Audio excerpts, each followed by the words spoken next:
I stared at the receipt in my hand, trying to process the four-figure sum I'd just transferred from my savings account. Another investment in my husband's dreams, while mine collected dust in a folder labeled Someday. My name is Ruby, and I've spent the last 3 years watching my career aspirations dissolve into someone else's success story. The irony? I used to be the one everyone bet on. You're sure about this? The bank teller's concerned look matched her tone. I'd seen her enough times that we were on first-name basis. Absolutely, Marie. It's an investment in our future. I forced a smile, one I'd perfected over countless investor meetings, where I played the supportive wife role. My phone buzzed. Ethan's face lit up my screen. Hey, just transferred the money. You should see it in the account soon. You're amazing, babe. This is exactly what we needed for the new dev team. Moises is already interviewing candidates. His excitement was contagious, even through the phone.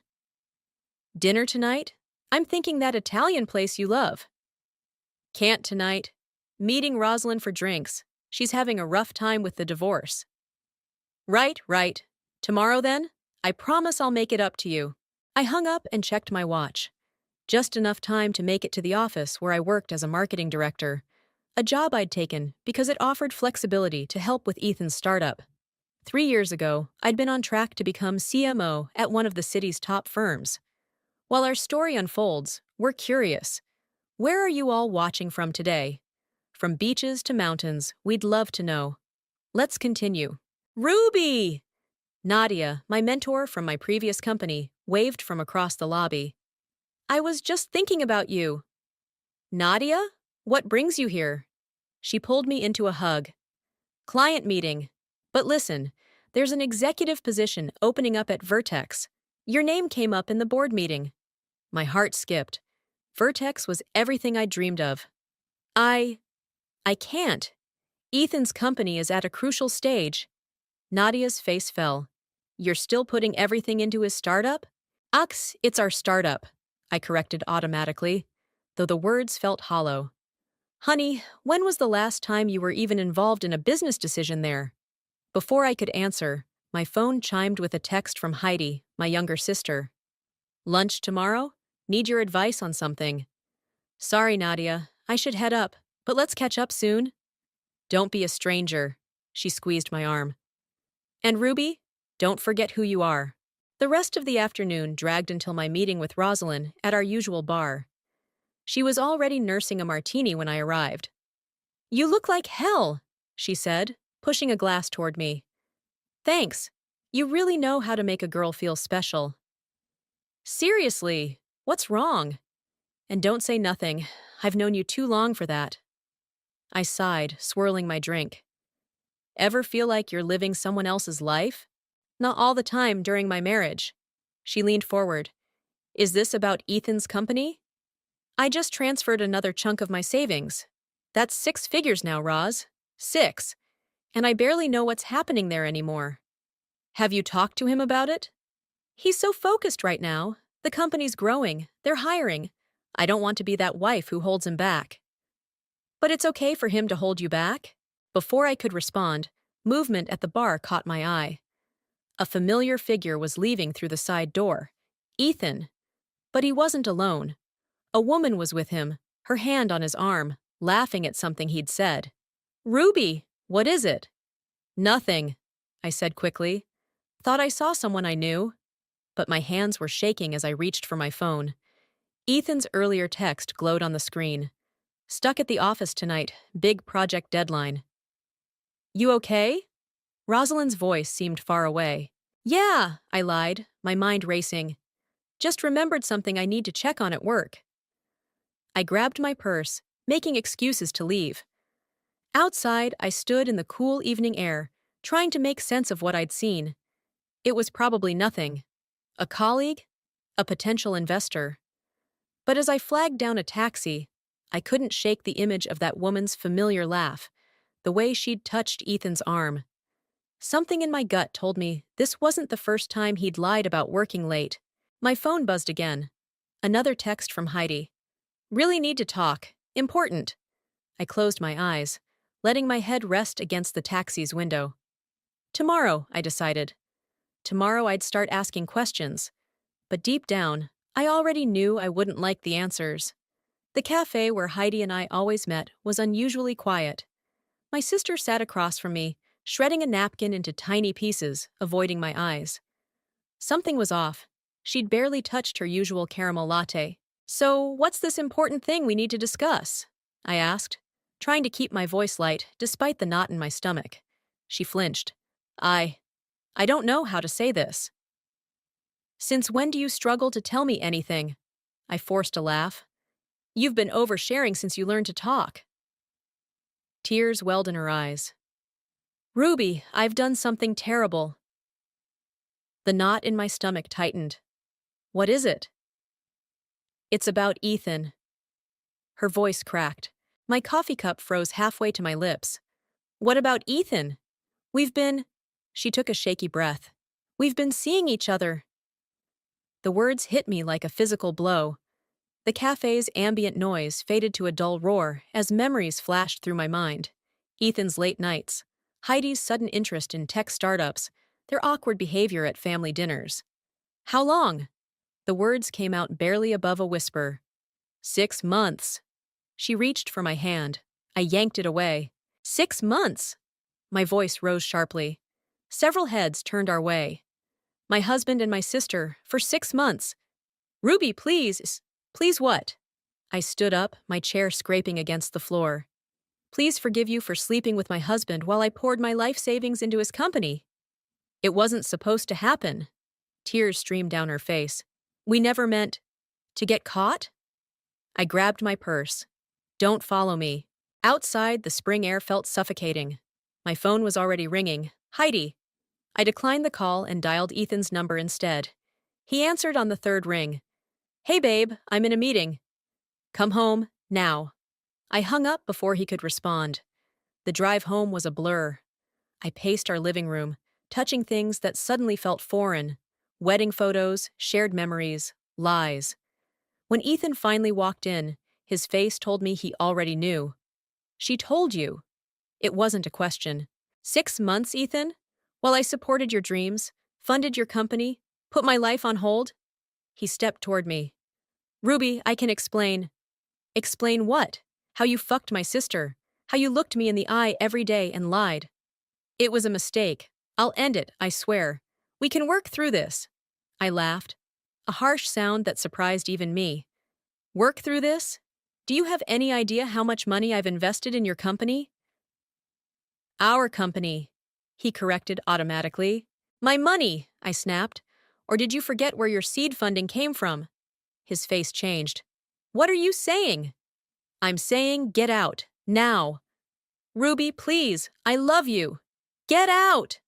I grabbed the nearest object, a crystal vase, our wedding gift, and hurled it at the wall beside him. It shattered spectacularly. He backed toward the door, hands raised. "I'll give you space. We'll talk when you're calmer." The door clicked shut behind him. I stood in the silence, surrounded by broken glass and broken promises, when my phone rang again. "Nadia." "I just heard," she said when I answered. "Rosalind called me." I can't think straight." My voice shook. "Listen to me carefully, Ruby. Don't do anything rash. Not yet." "What do you mean?" "You're a majority stakeholder in his company, right? Through your investments?" "Yes, but then you have power, real power. Don't waste it on a dramatic divorce announcement or public scandal." I sank onto the couch. "What are you suggesting?" "Come to my office tomorrow. We'll talk strategy. There are better ways to handle this than throwing vases." "You heard that?" "Honey, I think the whole neighborhood heard that." Her voice softened. "Get some rest. Tomorrow we plan." After hanging up, I walked to our home office. Opening the safe, I pulled out every document related to Ethan's company. Every investment, every transfer, every agreement I'd signed. 6 figures of my money, built from years of bonuses and savings, all poured into his dream. My phone buzzed with texts. "Heidi. Please let me explain." "Ethan. I'll sleep at a hotel. Call me when you're ready to talk." "Rosalind. My couch is ready if you need it." I ignored them all, spreading the documents across the desk. Nadia was right. I had power. Real power. And for the first time since hearing Heidi's confession, I felt something other than pain. I felt purpose. Nadia's corner office overlooked the city skyline, but I barely noticed the view. My attention was fixed on the spreadsheets spread across her desk, each one detailing my investments in Ethan's company. "You own 43%, Nadia said, tapping her pen against the papers. "That's not just money you've invested, it's documented voting rights." "And Ethan?" 30%. His partner Moises holds 15, and the rest is split among minor investors. She leaned back. "You're the majority stakeholder, Ruby." "Which means what, exactly?" "It means," she smiled, "you have options. Legal, calculated options." My phone buzzed. Another message from Ethan. I switched it off. First step," Nadia continued. "We need someone on the inside. Someone with access to current financials and board meetings." "Moises," I said immediately. "He's always been more practical than Ethan, less emotional." "Perfect. Set up a meeting. Be honest about the situation, but strategic." 2 days later, I sat across from Moises in a quiet restaurant far from the office. His expression remained neutral as I explained everything. "I had no idea," he said finally, "about any of it. Neither did I." I took a sip of water. "But here's the thing, Moises. I'm not looking to destroy the company. I want to save it." He raised an eyebrow. "From Ethan?" "From his impulsive decisions. You've seen them yourself. The rushed hiring, the overambitious projections. The new office lease we can't afford," he added quietly. "Exactly." I leaned forward. "Work with me. Help me take control before he runs this thing into the ground." Moises studied me for a long moment. "What's your plan?" "First, I need information. Real information, not the sugar-coated updates I've been getting." He nodded slowly. "I can do that, but Ethan can't know." "Of course not." I pulled out my card. "Use this number only. No company email." Back at my temporary office, a small co-working space I'd rented, I began receiving Moises's updates. The picture wasn't pretty. Ethan had been making promises to investors that the company couldn't keep, and Heidi's recent promotion to project manager was raising eyebrows. "Your sister's not qualified for the position," Rosalind said bluntly over lunch. "Everyone knows it." "Everyone except Ethan, apparently." I stabbed at my salad. "Or maybe he knows and doesn't care. So what's next in this master plan of yours?" Before I could answer, my phone lit up with an unknown number. A text from Moises. "Emergency board meeting called for tomorrow. E wants to discuss new funding round." "Perfect timing," I muttered. "What is?" I showed her the text. "Ethan's about to discover that his wife isn't as passive as he thought." The next morning, I walked into the board meeting wearing my sharpest suit. Ethan's face went pale when he saw me. "Ruby, what are you doing here?" I smiled, taking a seat. "I'm the majority stakeholder, remember? I have every right to be here." Heidi, sitting next to him, looked like she wanted to disappear. "Good. Now," I addressed the room, "I understand we're discussing a new funding round?" Ethan cleared his throat. "Yes, we need additional capital for expansion." "Interesting." I opened my laptop.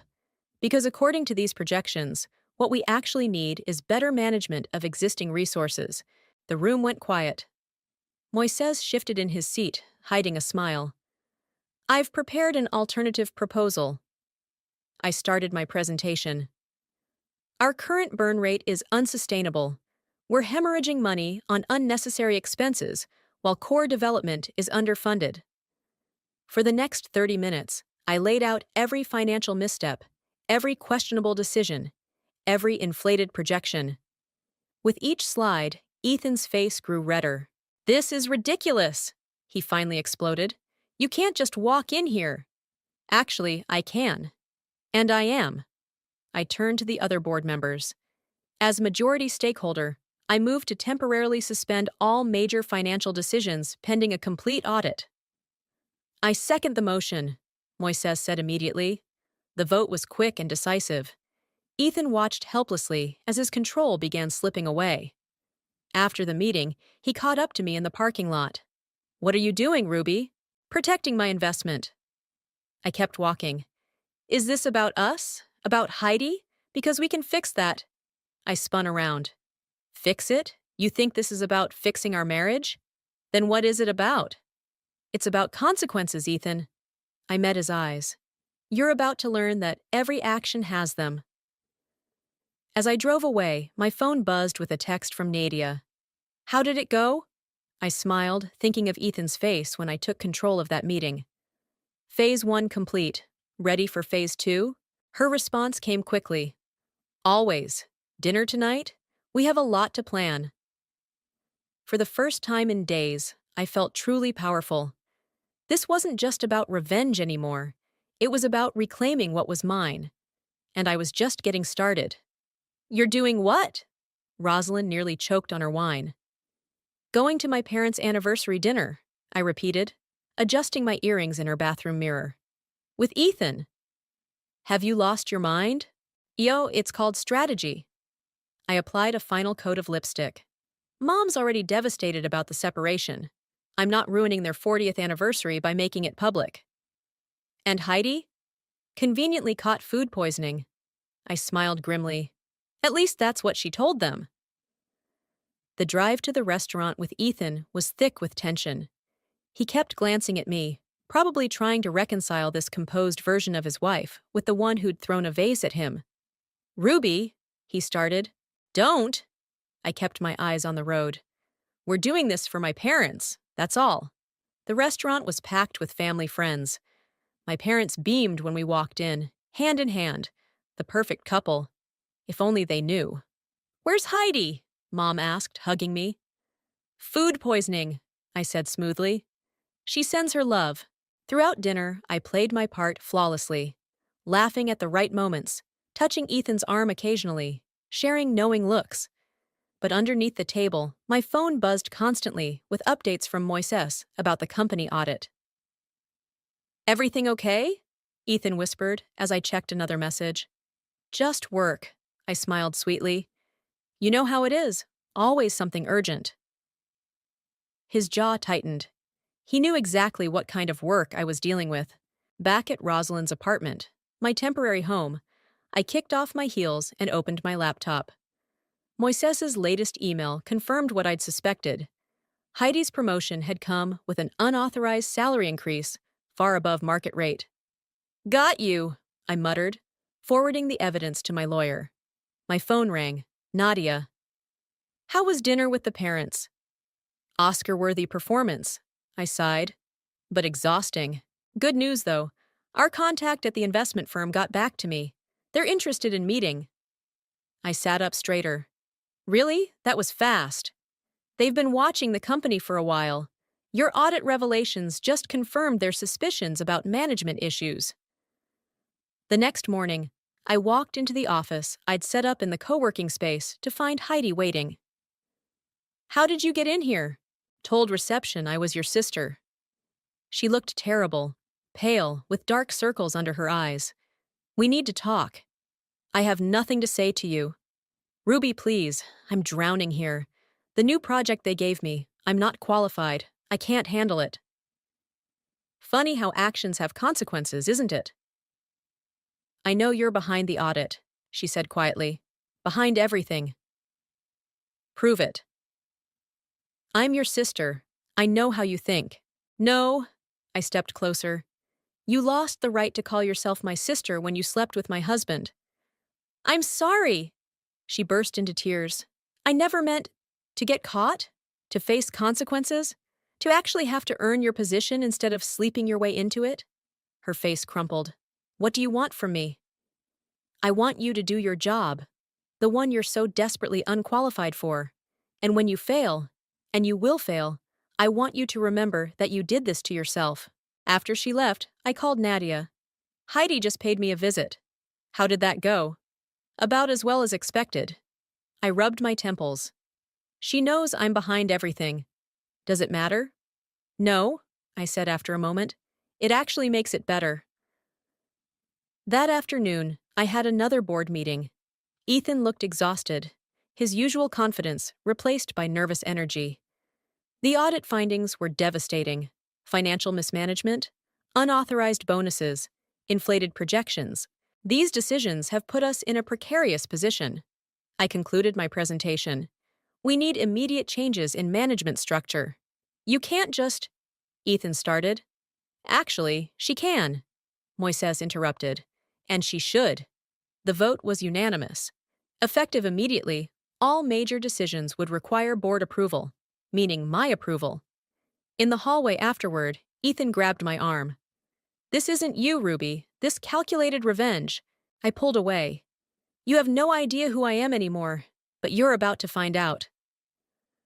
That night, I sat in my temporary office, staring at the city lights. My phone lit up with a text from Mom. Heidi's really upset.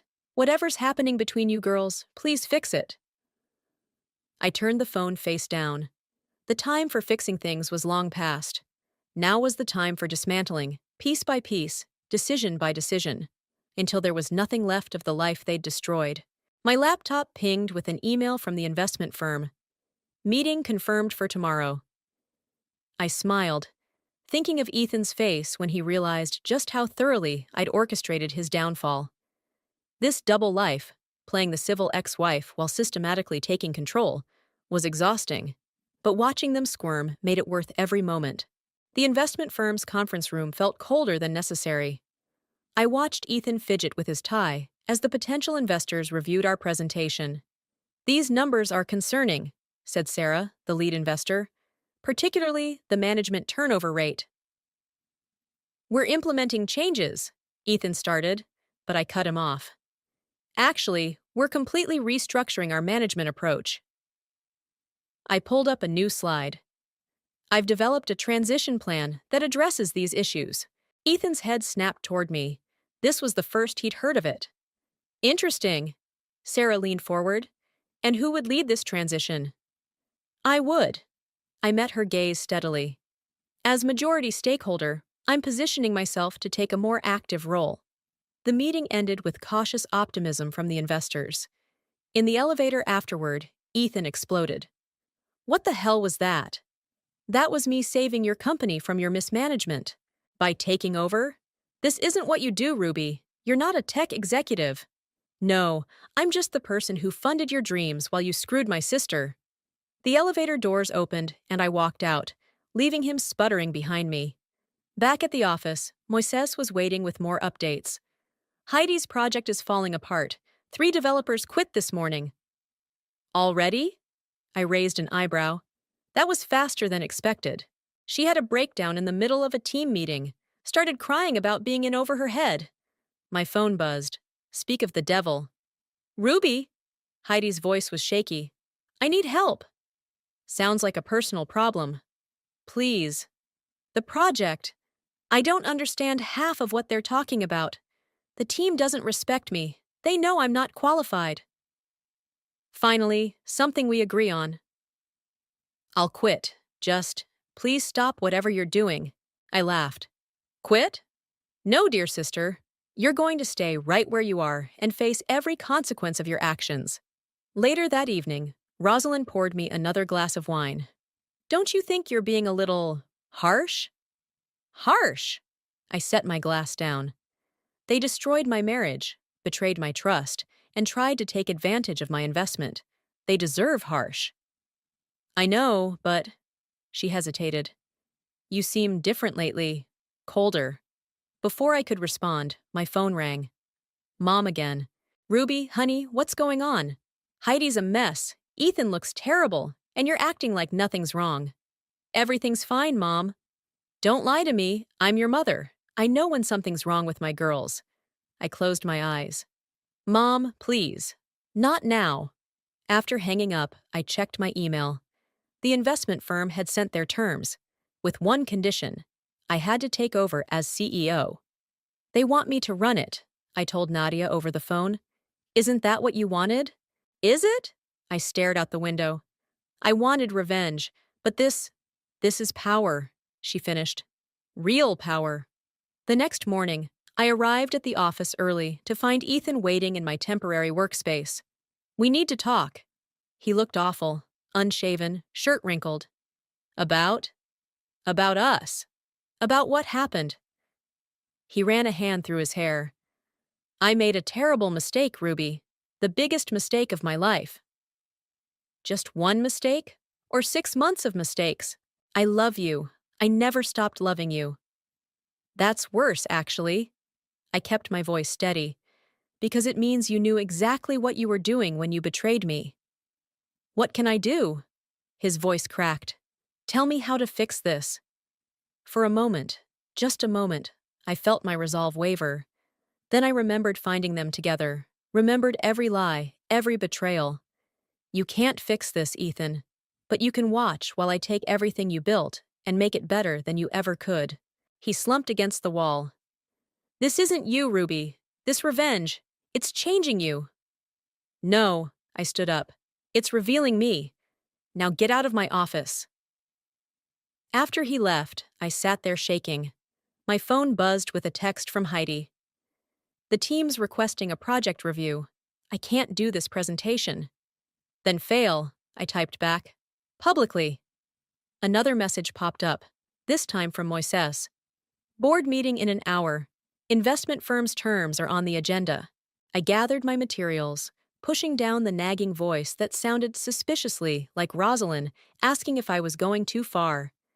This wasn't just about revenge anymore. It was about proving something to myself. But as I watched my reflection in the elevator doors, I barely recognized the woman staring back at me. Her eyes were harder, her smile sharper. She looked powerful, in control. She looked exactly like what I'd wanted to become.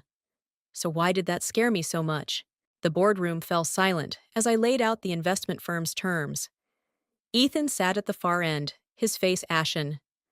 Heidi, who'd insisted on attending despite not being a board member, looked like she might throw up. Let me be clear, I said, standing at the head of the table. The firm will inject $20 million, but only under new leadership. Meaning you. Ethan's voice was hollow. Meaning someone with a proven track record of financial responsibility. I met his gaze. Which rules you out? Moises cleared his throat. The terms are favorable. Better than we could hope for, given our current situation. This is insane! Heidi burst out. She's doing this to punish us. Ms. Pearson, Moises said sharply, you're not a board member. Please refrain from commenting. I continued as if she hadn't spoken. The vote is simple. Accept the investment under new leadership, or watch this company collapse under its current management. Ruby? Ethan stood up. Can we discuss this privately? Sit down. My voice could have frozen hell. We're doing this here, now, in front of everyone. The vote was quick. Even Ethan, seeing no alternative, raised his hand in favor. Within minutes, I was officially CEO of the company I'd helped build, but never led. Effective immediately, I announced, all project leads will report directly to me. That includes you, Heidi. She paled. But my presentation is in 30 minutes. I look forward to it. The project review meeting was brutal. Heidi stumbled through her presentation, unable to answer basic questions about development timelines and resource allocation. The team's frustration was palpable. So, I said when she finished, you have no clear milestone dates, no budget oversight, and no grasp of the technical requirements? I've been learning as I go. Learning? I laughed. This isn't an internship. This is a multi-million-dollar project. Ruby, please. That's CEO Pearson to you. I turned to the team. From now on, Thomas will lead this project. Heidi, you're demoted to junior coordinator. Try not to sleep your way out of that position, too. The room went dead silent.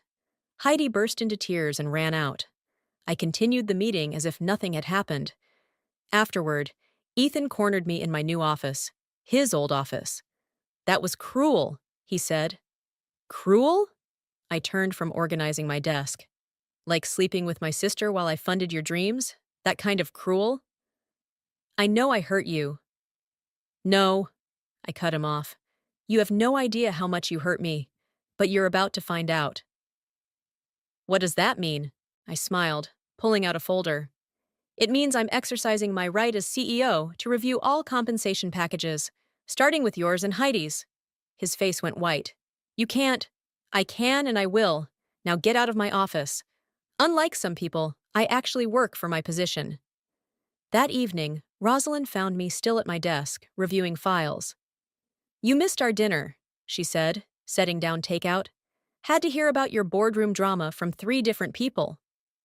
Sorry, been busy. Ruby, she sat down. What are you doing? Running a company. No, you're destroying yourself. I saw Heidi crying in the parking lot. Good. Is it? She leaned forward. Because the Ruby I know wouldn't. The Ruby you know died the day her husband and sister betrayed her. No, Rosalind stood up. She didn't. She's just lost right now. And I hope she finds her way back before she becomes exactly what she hates. After she left, I stared at my reflection in the darkened window. My phone buzzed. Mom again. Heidi told me everything, she said when I answered. About her and Ethan. About what you're doing now. And? And I'm worried about you, honey. This revenge. It's eating you alive. I'm fine. No, you're not. None of you are. She paused. Come to dinner tomorrow. Just you and me, please? I hesitated, then agreed. Hanging up, I noticed a photo I'd missed while clearing out Ethan's things. Us on our wedding day, both smiling, full of hope. I picked it up, ready to throw it away, when something caught my eye. The way he looked at me then, with real love, real commitment. The same way he'd looked at me yesterday, begging to fix things. For the first time since this all began, I felt something crack in my carefully constructed wall of anger. But it was too late to stop now. Tomorrow, the new contracts would be announced. Tomorrow, they'd learn the true cost of betrayal. Tomorrow, I'd finally win. So why did victory suddenly taste so bitter? Mom's kitchen smelled like childhood, fresh bread, and something simmering on the stove. She handed me a cup of tea without asking if I wanted one. Some things never changed. Talk to me, she said, sitting across from me. Really talk to me. About what? How my husband and sister betrayed me? How I'm finally taking control? About why you're punishing yourself along with them? I nearly dropped my cup. I'm not. Ruby, look at yourself. When's the last time you slept? Really slept? Before I could answer, my phone buzzed. Another crisis at the office. They never stopped now. See? Mom gestured at the phone. This isn't you taking control. This is you drowning yourself in revenge. You don't understand. I understand better than you think. She reached for my hand. Your father had an affair once. The world stopped. What? 25 years ago. I wanted to destroy him, destroy her, destroy everything we'd built. She squeezed my hand. But you know what I realized? What? That hatred hurts the person holding it more than anyone else. My phone buzzed again. This time it was Moises. Emergency. Ethan's threatening to go to the press. I have to go. I stood up abruptly. Work emergency. Ruby, I'll call you later. I found Ethan in the conference room with Moises and our PR team. He looked wild-eyed, desperate. You can't cut my salary by 60%, he said as soon as I walked in. I built this company. With my money, I reminded him, and your performance doesn't justify your current compensation. Then I'll tell everyone how you orchestrated this takeover, how you manipulated. Go ahead. I sat down calmly. Tell them how you mismanaged funds, gave unauthorized raises to your mistress, and nearly tanked the company before I saved it. He deflated visibly. Ruby, please, I know I hurt you. Hurt me? I laughed. You and Heidi destroyed everything I believed in, everything I trusted. And this is making it better? He gestured around. Looking over your shoulder, suspicious of everyone, working yourself to death for revenge? Mr. Sanders, Moises interrupted, I suggest you accept the new contract terms. They're more than fair given the circumstances. After Ethan left, Moises stayed behind. He's right about one thing. You're working yourself to death. I'm fine. No, you're not. And neither is Heidi. He hesitated. She had another breakdown today. Something twisted in my chest. Not my problem. Ruby, he said softly, when does it end? I didn't have an answer. That night, unable to sleep, I drove to the office. The security guard barely blinked anymore at my late hours. I found Heidi in her tiny new workspace, crying over project documents. What are you doing here? I asked. She jumped. I can't fail at this too. I can't. Looking at her, really looking at her, I saw what everyone else had been seeing. Dark circles under her eyes, unwashed hair, shaking hands. She looked like I felt. Go home, Heidi. I can't. If I fail at this job, you've already failed. The words came out softer than I intended. We both have. She looked up, confused. What? You failed as a sister. I failed at marriage. And now we're both failing at being human beings. I never meant, she started, to hurt me. But you did. You both did. I sat down heavily. And now I'm hurting everyone, including myself. I'm so sorry, she whispered. I know it doesn't fix anything, but I'm sorry. For the first time since this began, I really looked at my sister, the girl who used to crawl into my bed during thunderstorms, who cried when I left for college, who'd always been more fragile than she pretended to be. I don't forgive you, I said finally. I don't know if I ever can. I know. But what we're doing, it has to stop. My phone buzzed. Rosalind. Just checking if you're still alive. Miss my best friend. Heidi glanced at my phone. Everyone misses who you used to be, even me. I miss her too. The admission surprised me.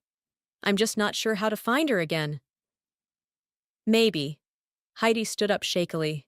We both need to find our way back.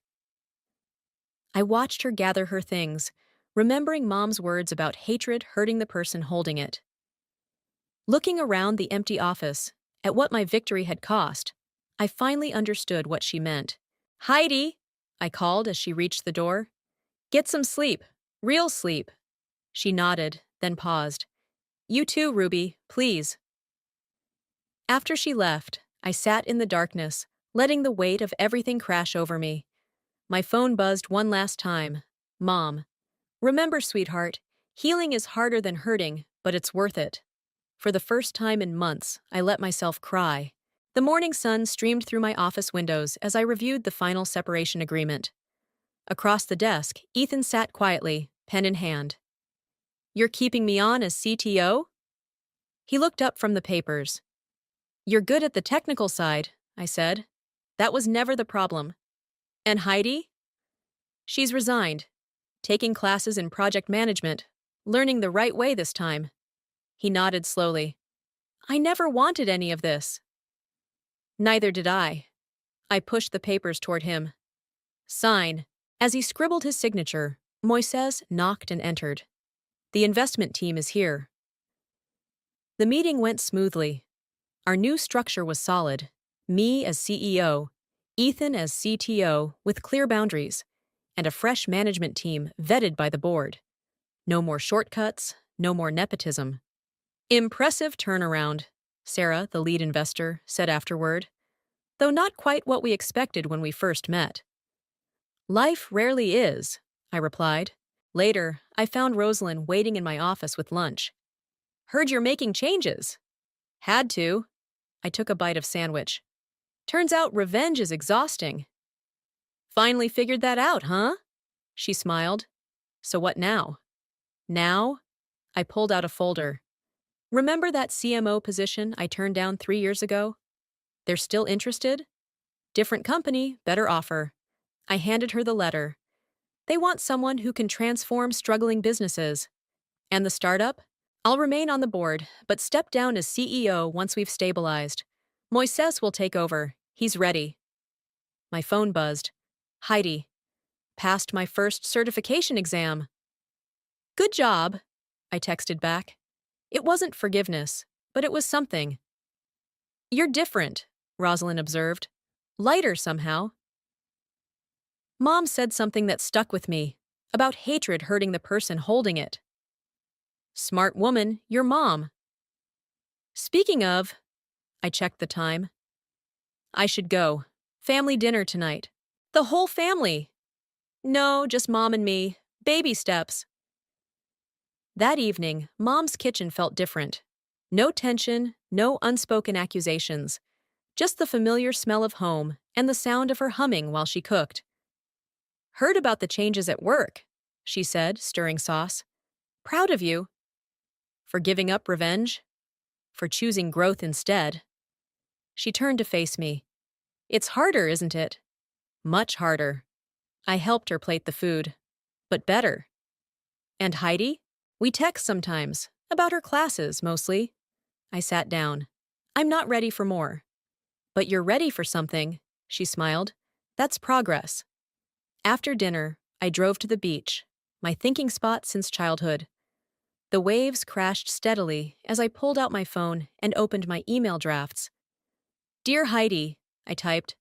Coffee next week? Just us. Before I could overthink it, I hit send. My phone rang almost immediately. Nadia. Heard you're leaving the startup, she said. News travels fast. You okay? I watched the waves, thinking about everything that had happened. The betrayal, the revenge, the cost of both. Actually, yeah, I said. For the first time in months, I really am. Good, she paused. Because that CMO position? It's at my new company. I laughed. You planned this? Let's say I saw potential in your transformation, both personal and professional. Walking along the beach, I felt lighter with each step. My phone buzzed again, Heidi accepting the coffee invitation, then Ethan confirming the final paperwork was filed, then Rosalind suggesting celebratory drinks. I sat in the sand, watching the sunset, and opened my journal. The one Mom gave me when this all started. On the first page, I'd written a list of everything I wanted: revenge, control, victory. Now I wrote a new list: peace, growth, purpose, healing. The last rays of sun glinted off my wedding ring, still on my finger. I twisted it off, feeling its weight one last time, then stood and walked to the water's edge. The ring made a small splash as it hit the waves. Not everything needed to be held on to. Not everything needed to be fixed. Sometimes letting go was its own kind of victory. My phone lit up with a final text from Mom. Remember what I always say? I smiled, typing back the phrase she'd repeated throughout my childhood. The strongest people know when to put down their weapons and pick up their wisdom. Standing there, between the setting sun and the rising moon, I finally understood what she meant. The real victory wasn't in destroying what hurt you, but in building something better from the ruins. I turned away from the ocean and headed home, leaving behind the weight of revenge and carrying instead the lighter burden of hope.